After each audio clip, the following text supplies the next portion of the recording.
Muy buenas noches, bienvenidos a esta nueva edición especial de CNA 52. Soy Giancarlo Makishi y esta noche los invitamos a mirar hacia el pasado. No para quedarnos en él, sino para entender mejor el presente que estamos construyendo cada día. Durante los años 80 y 90, el Perú vivió una de las etapas más oscuras de su historia reciente. El terrorismo marcó generaciones, desgarró familias y dejó cicatrices que aún hoy seguimos sanando. En esta edición especial de Voces de la Memoria, presentamos testimonios reales de quienes vivieron el miedo en carne propia. Sobrevivientes, madres, estudiantes, exmilitares y personas que simplemente se encontraron en el lugar y el momento equivocado. Algunos decidieron hablar por primera vez, otros ya no pueden contarlo, pero sus voces viven en quienes los recuerdan.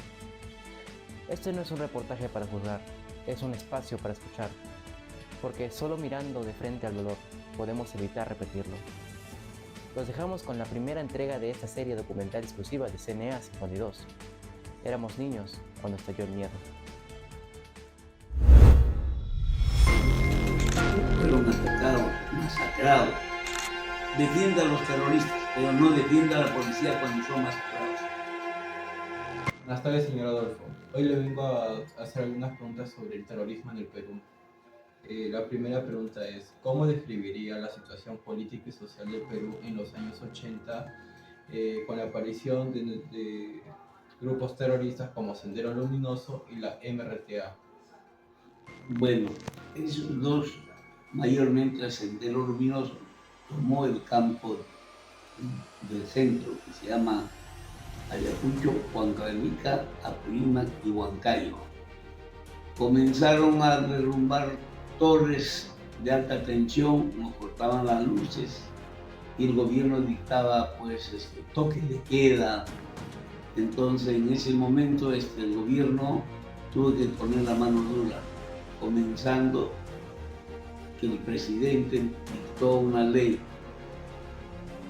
y creó grupos para luchar contra los terroristas de MRTA y Sendero Luminoso. Hubo el ejército, servicio de inteligencia del ejército y servicio de inteligencia de la policía y la marina. Entonces el gobierno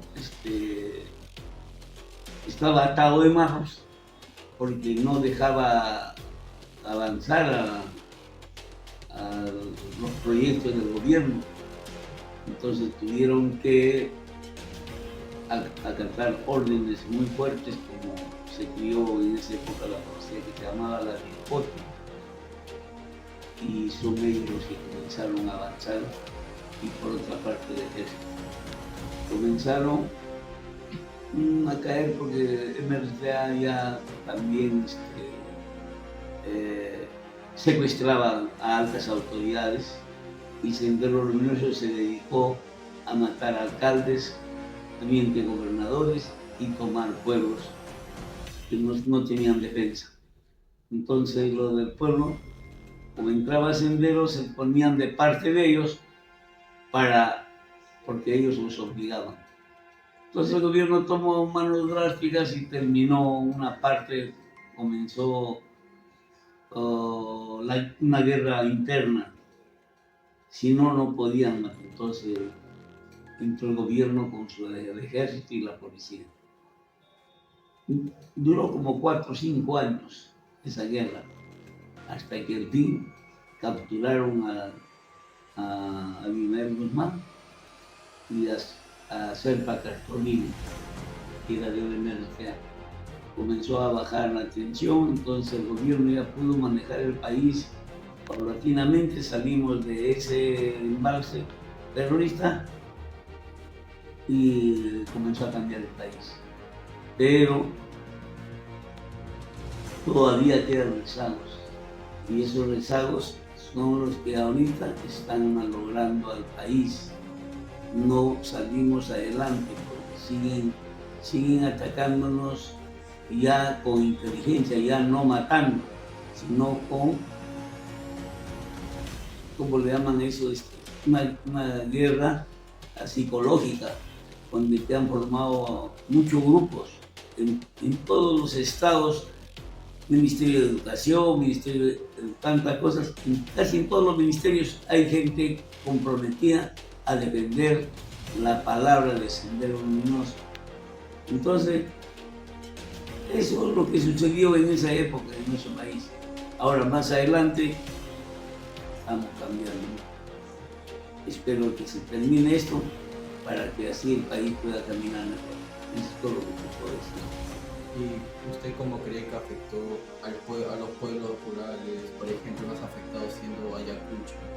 Bueno, esos países fueron atacados, masacrados. Entonces, el ejército tuvo que poner mano dura. Y han habido muchas muertes de muchas autoridades. Y hay autoridades, no sé cómo puedo decirte, resulta que el país que donde vivimos estamos atados de manos porque pertenecemos al grupo de San José. Y ese grupo de San José son los derechos humanos de ellos. Ellos defienden ese grupo del grupo San José, defiende a los terroristas, pero no defiende a la policía cuando son masacrados, al ejército, nada. El pacto de San José. El pacto de San José es de la OEA, creo, pertenece a los derechos humanos. Por eso que estamos atados. Hay países más adelantados, como Estados Unidos, no pertenece al grupo. Hay varios países, pero el resto de países seguimos atados a ese grupo. Por eso, nuestro Congreso no camina ahora, actual. Eso es todo lo que puedo decir. Muchas gracias, señor. Recuerdo haber visto un grupo de gentes con unas banderolas pasar por las calles donde yo vivía, en una cuadra. Recuerdo que mis padres decían que no salgan del cuarto, que no salgan, que metan, no era más, que no salgamos. Voy a entrevistar a mi mamá, persona la cual vivió la época del terrorismo en la ciudad de Ayacucho. ¿Cómo era tu vida cotidiana en la época del terrorismo? Bueno, Aaron, te contaré la vida que tuve en la época del terrorismo, que cuando yo era pequeña, ya estaba niña. Mi vida cotidiana lo viví entre apagones, sonidos de balas, de dinamitas y ¿cómo se llama? Con mucho susto. ¿Por qué? Por las dinamitas. Cuando las dinamitas suenan fuerte y las balas en las noches. Y también la presencia de cadáveres. Creo que el Partido Comunista Peruano, cuando surgió, el producto era esas cosas. ¿Alguna vez escuchaste algún discurso o propaganda del grupo subversivo Sendero Luminoso? Lo vi porque yo vivía en aquellos años. Recuerdo haber visto un grupo de gentes con unas banderolas pasar por las calles donde yo vivía, en una cuadra, gritando, ¿no? Diciendo, haciendo sus arengas, que viva el Partido Comunista y que viva la lucha armada, del campo a la ciudad. Veía en el grupo de personas, había niños, ancianos y también jóvenes. Yo, como era todavía niña, se veía casi inofensivo, no todavía no estaba tan fuerte aquella fecha de este partido, no ejecutaban todavía asesinatos, nada, recién creo que estaban haciendo. Y sí lo vi, y también pude observar panfletos, comunicados que lanzaban así en hojas, que lo hacían imprimir y lanzaban a las personas, ¿no?, que apoyen al Partido Comunista. Esta pregunta que te voy a hacer tiene mucha relación con lo que me mencionaste, de que esa época del terrorismo que fue una época muy cruda para ti, ya que lo viste a corta edad, tiene relación en los apagones y atentados, ¿no? que mencionaste. ¿Qué recuerdos tienes tú sobre ese tipo de atentados que había, por ejemplo, los asesinatos a policías, a personal del ejército, e incluso los coches bomba? ¿Qué son recuerdos o cosas que te calan hasta el día de hoy? En aquella época, como te cuento,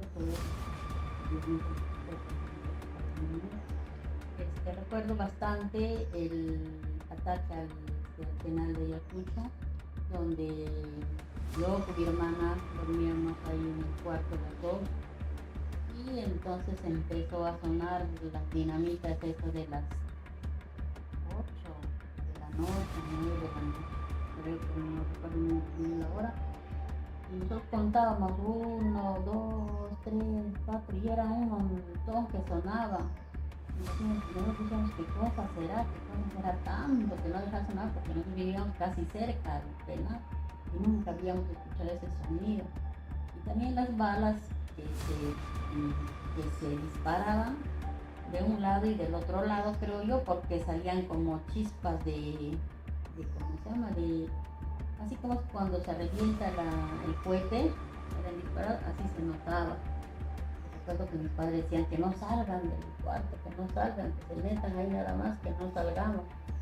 Y entonces eso es casi lo más impactante que yo viví, que yo recuerdo de aquella época. Y también en la fecha cuando fui al mercado con mi mamá estábamos viendo y pasamos por un kiosco de un periódico y vi el asesinato también, la noticia de los 8 periodistas que habían sido asesinados en Churacay. Eso me impactó tan fuerte porque se notaba en las figuras cómo estaban las personas. Y entonces esas cosas me impactaron bastante, y también personas que estaban en las calles, pues que amanecían muertas, ejecutadas, no sé por qué bando sería por la policía, sería por dinero, no sé realmente. En esa época, ¿cómo veían al ejército y a la policía? Nosotros veíamos, yo como niña, que se le veía con mucho temor, porque decían que ellos habían venido especialmente a matarnos, ¿no? Eso es lo que mayormente la gente veíamos con mucho temor, también por la forma como se vestían, porque venían vestidos así con mochilas que jamás habíamos visto, con sus pasamontañas, con hueches, con cuchillos, y entonces nosotros teníamos bastante temor. ¿Qué mensaje le podrías dar a los jóvenes de hoy en día sobre lo que tú viviste en el terrorismo y cómo se podría hacer para evitar una futura reinserción de ese grupo? El mensaje que yo le daría a los jóvenes que conozcan bien la historia, que traten de conocer bien la historia, conocidos. Como dicen, ¿no? El que no conoce su historia está expuesto a repetirlo. Nosotros tenemos que conocer bien nuestra historia, todas las cosas que han pasado aquella fecha, para no volverlo. Mi oficina, ¿no? Quedó absolutamente destruida. Estuve una semana sin trabajar. Todos teníamos un horario para salir, pero nadie tenía un horario para regresar. Muy buenas tardes, estamos aquí acompañados con el señor Juan Carlos, una persona que ha vivido su niñez, su adolescencia en estos años tan terribles del terrorismo que vivió el Perú.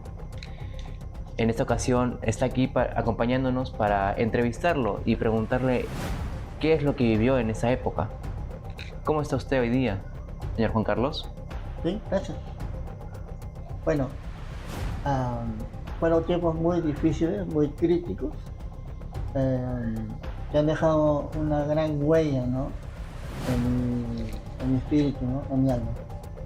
Bueno, Y espero que me hubiese gustado mucho, ¿no? Que las generaciones hubieran aprendido la lección, pero lamentablemente creo que no se ha hecho lectura eh, de, eh, de las lecciones que ha dejado esta amarga experiencia. ¿cómo era tu vida antes de que comenzaran los años de terrorismo? ¿Y qué cambios marcaron un antes y un después? Sí, lo que pasa es que antes de que surja este fenómeno en el año 80, Ujú, veníamos de un gobierno militar, ujú, ¿no? Donde las libertades eran mínimas, no, no era un mundo, una sociedad como la que vivimos ahora, que hay una plena libertad de prensa, ¿no? De pensamiento. En esas épocas era absolutamente vedado, prohibido hacer crítica al gobierno, toda forma de protesta estaba vedada. Entonces veníamos de una época de restricciones hasta que se convoca a elecciones democráticas en 1980, ¿no? Y surge el primer gobierno democrático con Fernando Belaúnde Terry. ujú. Es ahí donde comienza este fenómeno que duró más de bueno, que sigue hasta ahora, ¿no? De forma mínima, pero sigue en nuestra sociedad. ¿Y cómo afectó eso a tu familia en ese momento? Digamos, ¿fue de un día para el otro o ya estaba empezando de poco en poco? Lo que pasa es que este fenómeno empieza en el campo, ¿no? Ujú, sí. Básicamente en Ayacucho y otros departamentos y provincias del país, Ujú, porque creo que había un concepto, ¿no? de estos señores, ¿no? Que querían hacer su revolución al estilo maoísta, ¿no? Chino, del campo, la lucha del campo a la ciudad. ujú. Eh, y nosotros los limeños no vivimos o no percibimos la crueldad, el dolor, hasta que nos tocó vivir la amarga experiencia que sucedió aquí en Miraflores, en la calle Tarata. Fue ahí, en ese lugar donde percibí el dolor, la dureza, la intolerancia de este fenómeno. ¿Estuviste muy cerca con algún miembro de esta banda terrorista? No, jamás. Jamás. Pero cuando me refiero a vivir de cerca esta amarga experiencia, me refiero a que Podías verlo. yo, mi centro de labores Ujú. estaba a la espalda de la calle Tarata. Ah, Mi oficina, ¿no? Quedó absolutamente destruida. Estuve una semana sin trabajar y pude percibir a todas las personas que vivían ahí. Percibí el dolor, el miedo, el espanto, el desconcierto, ¿no? ujú, Frente a este grave suceso, ¿no? Y pude ver el dolor de las familias, ¿no? Personas que perdían su domicilio, ¿no? claro. Su casa, porque estas personas no eran personas adineradas, eran personas de clase media, ¿no? Ujú, Y sentí todo eso, ¿no? Todo ese dolor, porque yo estaba ahí cerca, ¿no? claro. Y casualmente ese día yo tuve que trabajar, ¿no? No me acuerdo qué día cayó, pero me acuerdo que mi hora de salida era 4:30 y esta explosión sucedió aproximadamente a las 7 de la noche. Ah, Si por ahora me hubiese quedado por ahí, tal vez hubiera sido víctima de alguna manera de este atentado. claro. También tuve la oportunidad de conocer a una niña que era hija de una vendedora ambulante que trabajaba en esa calle. Esa niña de 5 años se llama Vanessa, ¿no? Hasta la actualidad creo que ella trabaja ahí. Esta niña perdió su pierna, ¿no? Una víctima inocente de la intolerancia, ¿no? terrorista. ¿Hay algún momento o situación que recuerdas con más intensidad, ya sea por miedo, tristeza o impacto? La sociedad, el mundo en el cual aparece este suceso era una sociedad donde no existían los celulares, tú salías de tu domicilio, de tu trabajo, y no había ninguna forma de poderte ubicar, ¿no? Ujú. En ese contexto teníamos que ir a hacer nuestras labores cotidianas y era común, era casi normal, ¿no? Los apagones. Claro, Estabas en tu casa o en la calle o en tu trabajo y ya no había fluido eléctrico. ujú, Estaba todo a oscuras, ¿no? Eh, otro, otro hecho común también eran los coches bombas, ¿no? ujú, Yo recuerdo en cierta ocasión que me fui temprano a mi centro de trabajo, estaba por la avenida Balcay y dejaron un coche bomba, me parece, en la avenida Grau, ¿no? Y sonó una fuerte explosión, la movilidad de trabajo tuvo que cambiar de ruta, ¿no? Eran claro, hechos que sucedían día a día y había que convivir, ¿no? claro. Todos teníamos un horario para salir, pero nadie tenía un horario para regresar. Era ser Ujú, víctima de esto, ¿no? Eh, yo recuerdo también em, a una persona a quien después conocí, que era un vendedor ambulante, mm, ¿no?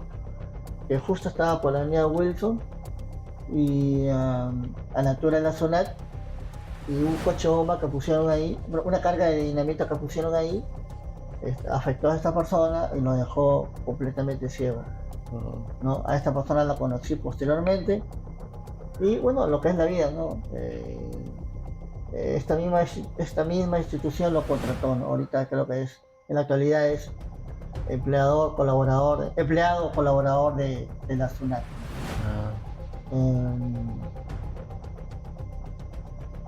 esa era la sociedad en la que teníamos que convivir, ¿no? ujú, Ya prácticamente nos habíamos acostumbrado a esto, ¿no? También creo que en algunas zonas periféricas de Cono, por ejemplo en Villa Salvador, se convocaba paro armado, ¿no? claro. Nadie podía salir, ¿no? Y ahí creo que fue en ese contexto que mataron a una dirigente vecinal en Villa Salvador, María Elena Moyano, ¿no? La madre del coraje, ¿no? Ujú. Si tuvieras la oportunidad de darnos unas palabras a nosotros, los jóvenes, que no hemos vivido ese tan impactante terror de esa era, ¿qué nos dirías? Básicamente es lo esencial, ¿no? La historia no es una mera descripción o una cronología de hechos. La historia deja lecciones y un pueblo, una sociedad que no aprende de su historia, que no aprende las lecciones, está condenado a repetir nuevamente estos hechos. Que no vuelva a pasar esto nunca más, pero hay que aprender de la historia. Ujú, Y la historia demuestra de que este fenómeno, ¿no? de terrorista tuvo causas, ¿no? La pobreza, el abandono, ¿no? de la sociedad campesina, indígena, los pueblos olvidados, ¿no? Em, claro que ello no justifica la barbarie que hicieron, jamás, claro. ¿no? Eh, nada justifica la violencia, ¿no? La democracia no será el mejor de los sistemas, pero es el que nos permite ejercer a plenitud nuestras libertades, no a cabalidad. La libertad no tiene valor, no tiene precio. Es muy importante ejercer la tolerancia, Ujú, permitirnos, ¿no? Convivir con nuestras diferencias religiosas, deportivas, políticas. Nadie tiene por qué descalificar a nadie por su ideología. ujú, Eso garantiza una sociedad de paz, ¿no? ujú. Vivimos ahorita un proceso de regresión mundial, no solamente en este país, estamos evolucionando, Sí, estamos ahorita en un periodo de intolerancia total, claro. no solamente en el país, sino en todo el mundo. Entonces, la lección, ¿no? La lección que pasó en la Segunda Guerra Mundial, ¿no? Muchos sucesos, ¿no? que marcaron al mundo, tiene lecciones y tenemos que aprender de ellas para vivir en un mundo mucho mejor. Ok.